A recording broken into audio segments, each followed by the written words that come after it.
ton smartphone, ta voiture, ton four à micro-ondes, ton drone, ton robot aspirateur, des objets du quotidien, complètement différents les uns des autres, et pourtant, ils ont tous quelque chose en commun.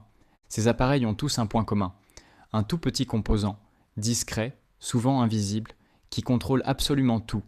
Ce composant, c'est le microcontrôleur. Et dans cette vidéo, on va comprendre exactement ce que c'est, simplement, sans jargon. C'est quoi exactement un microcontrôleur ? Un microcontrôleur, c'est en gros un mini-ordinateur sur une seule puce. Imagine que tu prends un ordinateur classique, son processeur, sa mémoire, ses entrées-sorties, et que tu comprimes tout ça dans un composant de la taille de ton ongle.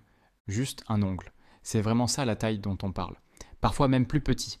Attention, il ne faut pas le confondre avec un microprocesseur. Le microprocesseur, c'est le cerveau de ton PC. Il est puissant, mais il a besoin d'autres composants autour de lui pour fonctionner. Il lui faut une carte mère, de la mémoire externe, une alimentation dédiée. Seul, il ne fait rien. Le microcontrôleur, lui, est autonome. Il a tout intégré dedans. Il est moins puissant, mais il consomme très peu d'énergie et coûte parfois quelques centimes seulement. Qu'est-ce qu'il y a à l'intérieur d'un microcontrôleur ? À l'intérieur d'un microcontrôleur, il y a 4 éléments essentiels. 4 éléments qui travaillent ensemble en permanence, à des millions d'opérations par seconde. Tout d'abord, on a le CPU ou encore le processeur. C'est lui qui exécute ton programme instruction par instruction. Il réfléchit. Ensuite, on a la mémoire RAM. C'est la mémoire de travail. Quand ton programme tourne, c'est là qu'il stocke ses données temporaires. Elle est rapide, mais elle s'efface quand tu coupes le courant. C'est exactement comme la mémoire à court terme chez l'humain, utile sur le moment, mais pas faite pour durer. On a aussi la mémoire flash. C'est là que ton programme est stocké en permanence. Même sans courant, il reste là. C'est ici que tu uploads ton code Arduino par exemple. Tu débranches tout, tu rebranches 2 semaines plus tard. Ton programme est toujours là, intact, prêt à repartir. Et enfin les GPIO, General Purpose Input Output.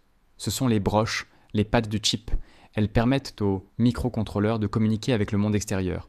Lire un capteur, allumer une LED, contrôler un moteur. C'est grâce à ces broches que le microcontrôleur n'est pas juste un composant isolé. Il devient le chef d'orchestre de tout un système électronique. Quelques exemples de microcontrôleurs. L'Arduino Uno, le plus connu des débutants, tourne grâce à un microcontrôleur AT Mega 328. C'est lui qui gère tout. Lire tes boutons, allumer tes LED, contrôler tes servomoteurs. C'est la porte d'entrée idéale. Simple, accessible et avec une communauté énorme pour t'aider quand tu bloques. Le ESP32, un microcontrôleur plus puissant avec le Wi-Fi et Bluetooth intégré. On le retrouve dans des objets connectés, des capteurs domotiques, des mini-robots.